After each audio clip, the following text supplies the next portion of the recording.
ready to unpack some serious wisdom. Oh, yeah. Today, we're diving deep with the wizard Liz. Oh, yeah. She's got some really powerful stuff to say. I was so struck by her interview, just the raw honesty. Absolutely. She doesn't hold back. So we're going to break down her journey, her philosophy, all of it. I think it's going to resonate with a lot of people. Especially anyone who's faced hardship, Yeah. and come out stronger on the other side. It's like, how do you turn pain into power? Exactly. And Liz, she's a master class in that. Right from the start, she talks about her childhood. Incredibly difficult, right? Yeah. Abuse, witnessing her mom go through the same thing. Heavy stuff. But it's how she framed it that's so powerful. Almost like that trauma was a catalyst. When her father left, she didn't see it as abandonment. More like an opportunity. She even says, the issue is not the abuse, it's the aftermath. Do I continue being a victim, or do I take my power back? Wow. It's like a rallying cry, you know? It is. Yeah. For anyone who's felt trapped by their past. And that's where I think her focus on financial success comes in. Like she needed to build that security. A fortress, almost, around herself and her family. Makes sense after the instability of her childhood. It really makes you think about how those early experiences shape us, our desires. Totally. And for Liz, it was that craving for stability, independence. But then she goes deeper Right. into this whole idea of self-love. Yeah, and how it gets twisted, especially for women, into this narcissist label. Oh, the double standard. Like, society expects women to be modest about their accomplishment. But men, it's celebrated. Liz flips that script completely. She says people don't teach men to be in touch with their emotions. They get their value from being successful. And she backs it up with action, too. Remember that story about paying her waitresses salaries? When their boss skipped town, yeah, perfect illustration. It's like putting your money where your mouth is, literally. Showing that empathy in action. And it connects back to that airplane analogy she uses for self-love. Put your own oxygen mask on first. Can't pour from an empty cup. So true. So true. And it's interesting how she connects that self-worth to relationships. Especially for successful women. Oh, yeah. She doesn't hold back on the challenges there. She's like, men get insecure, competitive, when faced with a powerful woman. It's like this unspoken expectation, right? Men define their worth through success. But women, it's all about beauty, traditional roles. And she calls out the hypocrisy. The way men have these standards for women's appearance. But those standards don't apply in reverse. Exactly. Where's the equality in that? And she brings up her dad again, who refused to work, relied on her mom financially. Yeah. To her, that's a broke man. And it's not about the actual money. Mindset, right. Lacking that drive. To build something for yourself. Taking responsibility for your own life, not waiting for a handout. Totally. And it leads right into this idea of men getting the princess treatment in relationships. A bold statement. But it makes you think about those ingrained expectations. We often carry them without even realizing it. Right. Like, where did we get these ideas? And this is where it gets even more interesting. Yeah, because then Liz brings in letting go, divine timing. Seems like a contrast, right?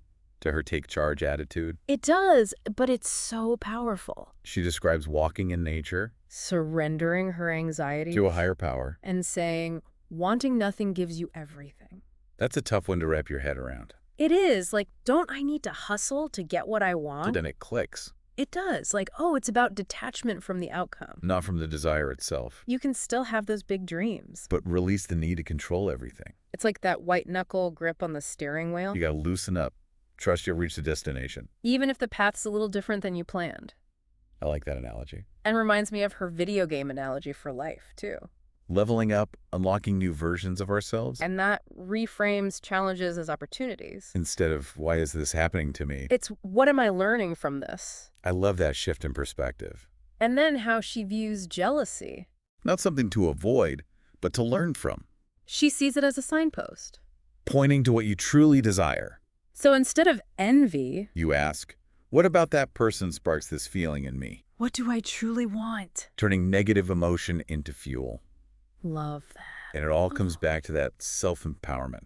Remember the story about someone criticizing her wealth on TikTok? Oh yeah, how she shut that down. Shared her own story of overcoming hardship. Like, don't judge my success without knowing my struggle. Powerful, right? It is. We all have our own journeys. Comparison really is the thief of joy. And it's about reclaiming your own narrative. Not letting others define you. You get to choose how you tell your story. But choosing your battles wisely is key too. Liz emphasizes that a lot. Even while being strong and assertive. Not sweating the small stuff. She has that great line. Giving attention to negativity puts it in our reality. It's like you choose what you focus on. And that's so powerful. Absolutely. You don't have to be a victim. Circumstances, negativity, anything. You can choose to focus on the good. On what truly matters. Exactly. So we've got self-love, divine timing, choosing our battles wisely. And so much more. But what does it all mean for us? What can we learn from the wizard Liz, practically? That's the big question. We'll explore that and more right after this. For me, it's that call to action. It's not just about feeling good. Right. It's about doing the work, creating a life you love. Exactly, on your own terms. And one of the big things, I think, is that self-responsibility. Oh yeah, Liz doesn't sugarcoat anything. No, she doesn't. She says straight up, you are responsible for your own happiness. No one else can do it for you. It's that shift, right, from victim mentality To an empowered one. You can't control everything that happens. But you can control your response. It's like that Viktor Frankl quote, Between stimulus and response, there is a space. Oh yeah, I love that word. In that space is our power to choose. And Liz embodies that. Totally, and it ties into asking for what you want.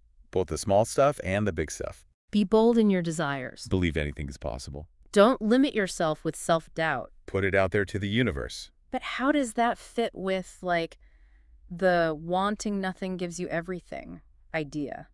Good question. It seems like a contradiction. It's more about detaching from the outcome, I think. Not the desire itself. Right, you can still have those big dreams. But release that need to control everything. But a demanding child, Throwing a tantrum if they don't get their way. Versus someone who makes a request, then trusts. That things will unfold as they should. That trust in divine timing, so essential. Sometimes what we think we want isn't actually what's best. It's like that saying, when one door closes, another opens. But we get fixated on that closed door. We miss the open one right in front of us. And Liz's story is full of those twists and turns. She didn't plan to be a YouTube star. It just happened organically. Followed her intuition, took risks, trusted the universe. Inspiring for anyone feeling stuck. Or unsure of their path. To embrace the unknown. Be open to those possibilities. That might be even better than you imagined. And it circles back to choosing your battles. Sometimes letting go is the most powerful thing you can do. Absolutely. Discerning what deserves your energy. You can't fight every battle. Sometimes walking away is the wisest choice. Your peace of mind is more valuable than being right. And not giving attention to negativity, like Liz says. She sees it as a choice, not a circumstance. Giving attention to negativity puts it in our reality. We have the power to choose what we focus on. Which is where boundaries come in. Setting healthy limits. In all areas of life. With family, friends, social media. Saying no without guilt. Surrounding yourself with supportive people. And Liz has clearly done that. Built a community of like-minded people. Who resonate with her message. Which brings us to legacy, impact. Liz talks about wanting to leave a mark on the world. Not just for herself, but for future generations. Inspiring others to step into their power. Create a ripple effect of positive change. It's a beautiful thought. It is. Makes you think about what kind of legacy we'll leave behind. Yeah, it really does make you think, what about my legacy? What kind of impact do I want to have? What's my contribution? And it doesn't have to be like these grand gestures. Right. Changing the world in some massive way. It's those small acts of kindness, maybe. Exactly. Choosing love over fear in everyday moments. Like Liz paying those waitresses, Huge difference in their life. It's those ripples to create a wave. It's like, be the change you want to see. Liz is living proof that one person can make a difference. And it comes back to self-belief, right? If you believe in yourself, embrace your power. You can achieve incredible things. It's like as within, so without. Cultivate that inner strength. Confidence, compassion. It radiates outward. So true. So as we wrap up this deep dive into the wizard lies. What resonated with you most? Yeah. What do you take away from this? For me, it's that reminder to ask for what you want. Big and small, trust the universe. I love that. For me, it's reframing that jealousy. As inspiration. Instead of letting it eat you up. Use it as fuel. To go after your dreams. So to everyone listening, take some time. Reflect on Liz's message. What resonates with you? What's one step you can take today? To embrace your power. Cultivate self-love. Create a life that truly lights you up. You are capable of incredible things. Remember, as the Wizard Lies says, Wanting nothing gives you everything. sometimes those breakthroughs. Come when you surrender control. Trust the journey Thanks for joining us. on this deep dive. Until next time, Keep exploring, keep growing. and keep shining your light.